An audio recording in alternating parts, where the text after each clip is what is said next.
All of the chains go with this apparatus. All of the chains also go with the 8 unit or the medic unit that they are assigned to now. Okay, they no longer assigned to 18, they're assigned to the vehicles. Go ahead and you lay the chain out for inspection before we put it on. Parts of the chains are the side rails, cross links, swivel hooks, a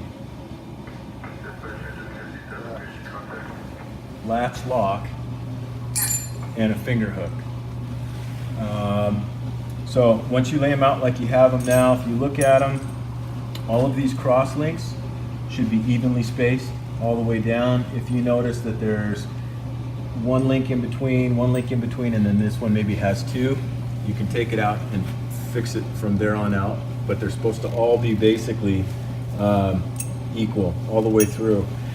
It's one thing you want to look for when you inspect them. You want to look down the side rails as well and make sure that maybe they didn't get pinched off someplace.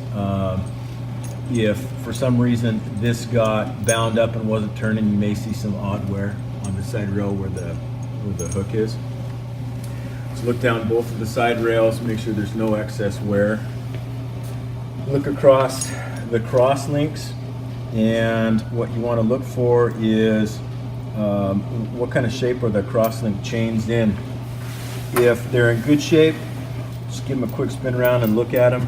What you're looking for is basically about 50% wear compared to maybe a different link on there, but if you see about 50% of the wear, that link's out of service, go grab another link and put it in. What you'll find if it wasn't picked up when it was on the rig was these are designed to turn. These will turn 1/4 of a turn every time they come in contact with the ground. It's supposed to do that. If they're not turning because they're bound up or the chain's kind of askew out here and not lined up properly, is you'll start to see what's called diamonding or diamonding, or like 45-degree bevels and such on here. That's a sign that these aren't turning like they should. There should be equal wear all the way across here. And this one's, you can see a little bit of a flat surface on this one, but I mean, these chains are in good shape. And a good way to check that is, Chris, if you grab that, pull it, just pull it tight. You can do a visual down the chain. And so by doing this, what you're looking to see if maybe somewhere along the way, this didn't get flipped over to where it's going to make it all kind of cattywampus in there. So make sure that it lines up right. There's no odd twists or anything like that throughout. We said these are replaceable. If you look at the cross link, it's got the little notch put into it. If you take that little notch and go right out through the swivel hook, that's how you end up changing them. You can change them out as well when they're on there. We'll talk about that once you get them mounted up. But another way that this chain can get kind of twisted and make it really hard to untwist it is if somebody went to replace one and say it was more like out in the middle and the chain got a little twist on it when they went to put it on anyway, that's going to be one that you're going to have to figure out a little bit more to get to where it's undone. This isn't necessarily on the inside, this isn't necessarily on the outside of the wheel, but it's a whole lot easier if the finger hook is on the inside and your adjustment's on the outside. When you put the finger hook on, these hooks should both be pointed on the outside of the wheel when you put it down so that you're not trying to hook that in towards the wheel. So just so I understand, so this is going to be resting on the tire. Correct. That way. Correct. Got it. Likewise with this, you don't want to have to try and twist this around to where you're binding it up towards the inside of the wheel. Common sense for you, they go up on the outside. When you go to tighten these up, you shouldn't get to about right here and have to use channel locks or pliers or anything to get this to go. We'll talk about that once you start putting them on. These chains are in really good shape. These are the best ones I've seen so far. But the hooks, the side rail hooks are the weakest, pun intended, link in it. They're designed to break away that's the way it is. So if you look at, where to go, this one, see how close the opening is? So that's the thing. And most of them are all good. There's no problem with that, other than if you had to take this apart in the field, you're not gonna get it easily. What we usually see is this, the chain will spread, and it can come apart this way. I don't see any like that. Or what'll happen is it'll just mess it up. It can come unhooked, and it can get jammed in there, and a lot of times when it's like that, if you throw it over the wheel, it'll get cattywampus in there and you won't know it. And when you go to fit the chains, it's a mother. So Doug said from here on out, all these tires that have the grooves on the outside, we're going away from these, and there's going to be a solid rail tire, so that the outer tread is going to be a solid, smooth piece. What happens is these will get caught down in here going slower, maybe on dry roads and such, and that'll hang up down in there. Once that's hung up down in there, if this is really snug for whatever reason, now you've got the crosslink that doesn't turn. You create damage again on the chain itself, as well as you can start taking chunks out of the tire. So we're going away from this style. Yeah, So that's can- worst case scenario, is what could happen, yeah. When you go to put these on, so like we talked about earlier, these are all equally spaced. You want to keep the chains nice and equal when you put them on position on the sidewall, as well as you want these cross links to be straight across. You don't want them to go on and try and tighten them up when they're like that. And this will come into play when you get down to the end, where it comes to actually putting the latches on it, the hooks on it. Two different kinds of chains, help me. You're going to see different between the 8 vehicles, medic vehicles, and the engines are.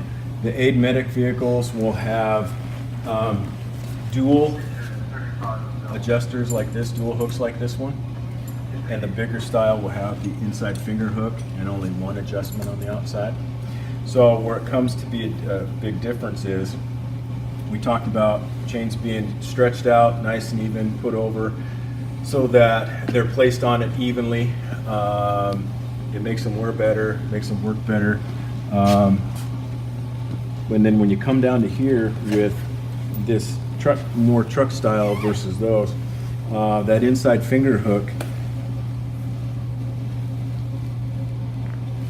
that inside finger hook, where this hooks up, is about a link to a link and a half further down than when this binds over like this.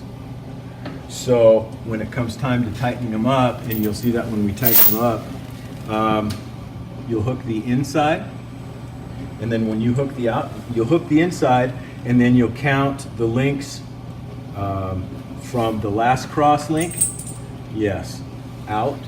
Instead of, a lot of guys will say, well, I've got 3 links to the end. Count from the cross link out. And that's a perfect example, right? If you count how many links are on those tails, they're not the same. Okay. So when you hook this up to that end, you're going to find that when you hook this up, you're going to have to go an extra link because of where the actual links end up hooking up to. So this was Meaning news to one me. link shorter on this side, one link Add longer A on this link side. longer. Got it. Yeah. 30 miles an hour max with chains. I guess the on spots are 35s, but just 30 miles an hour max, and you'll be good to go.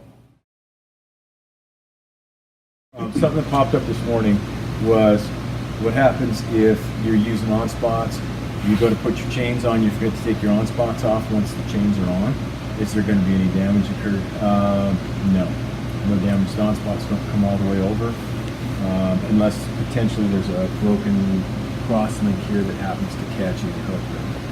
But for the most part, it's a non-concern, but just in case you forget to disconnect your on spots when you put these on. So if you're ready, when you put these on, common sense, kind of try and put the end either out here at about 4-ish and about 7-ish over here. Just makes it easier to connect them up when you do it. Work with me, Doug. Work with me. Ah, there. Yeah, here's something to kind of key in on too, if you think about it. If you go to hook on this side, this is over and above the class. If you go to hook on this side, bear in mind you got to deal with the mud flaps, so you might want to consider chaining up on the front of the wheel Okay. as opposed to the back. If you got two good hands, while Chris is down there pulling on that, another person could be up here above, giving him a little bit of slack to where he doesn't lose his rearward motion and then come up and move them and then have to play cat and mouse on the bottom. Okay, so for a starting point, I've got 3 links hanging uninvolved. So I am, my finger hook Okay. is at that one. Okay, so you want to add one to it then because of this. And I'm getting this mess out of the way. And that's going to be, Go ahead and you hook it right there and we'll kind of see where we're at. So you're doing it all with no tools, it's good. It went on really easy. If it gets to be a little on the snug side, you can take your hands and you can kind of roll it back and forth all the way around, and that will generally give you enough to get the bite on here. So is this too tight? Is it not tight enough? If you can, on the rail, when it's on like this, if you can take the links and you can touch 2 links together and have them touch, it's too loose. So if you were to go out here on this rail now, and let's say you take this link and push them together, I can touch right there. So you're gonna have to go about a little more tighter on that. okay. And that's true both inside and outside. There's some work to put on, is the other thing I like to say, but if it's a mother to try to get it hooked up, you got an issue with the twisted chain or hook or something, it shouldn't be a mother bear to get them on. So on the inside, I've engaged the finger hook on this link.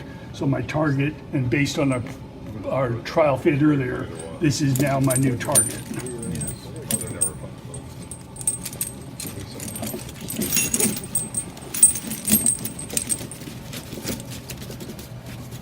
Well, some of these are biting in the grooves out here. Okay. So that's, might be a little too tight, let's see. And it may potentially go on tight. And if you go around the block once and come back in, Yeah. you can see if it's kind of self-adjusted on there. And then If you can if you can get your hand in there, it's probably okay. And like Bill said, it'll more than likely, and I'd like to do that if we walk it back and forth across drive it out on the apron and then back in and Okay. see where it's at. Okay. Yeah, I mean, zip ties are cheap. We usually got a bucket around. So potentially, if, say, you're going to go out and drive around the building, you want to zip tie these later. If you get a call midway around the building, you're going to totally forget about those. You're going to come in, suit up, get going, and now you're going to create the damage either on the outside or potentially on something on the inside. So unhook the exhaust hose before we back up 20 grams.